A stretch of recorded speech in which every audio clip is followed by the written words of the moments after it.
Le coco de Paimpol, c'est cet haricot de couleur nacrée aux qualités gustatives indéniables. Un vrai régal. Et sa tenue à la cuisson est exceptionnelle. Chaque année, ce trésor du Trégor est mis à l'honneur.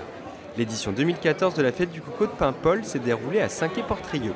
Après un repas convivial au parc de la Duchesse Anne, le Bagat de Saint-Quay a mené le cortège vers le port. En jaune, la confrérie de la coquille Saint-Jacques, en vert, celle de l'artichaut, et enfin celle des cocos de Paimpol.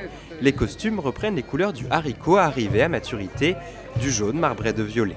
Les cocos étaient très attendus du public sur le village du Trophée Multi-50 Prince de Bretagne pour le traditionnel concours de plumage.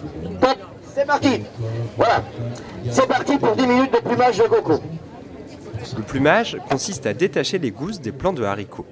Le geste ressemble au plumage des volailles, d'où le nom. Les meilleurs plumeurs professionnels de la région se mesurent.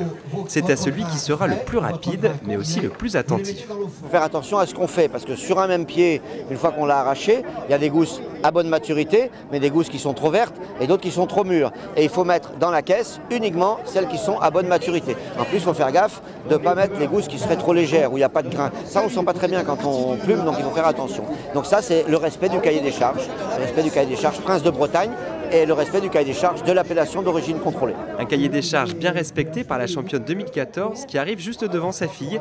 Cela s'est joué à un haricot près. Mais comment a-t-elle été si rapide? C'est un secret. Tout est dans le doigté. C'est vraiment tout ça. Entre août et septembre, plus de 2000 plumeurs s'activent dans les champs de coco, un légume entièrement récolté à la main. Et pour transmettre aux jeunes générations le plaisir de découvrir les haricots cachés dans les gousses, des enfants ont participé au concours d'écossage, la dernière étape avant de cuisiner les précieux cocos.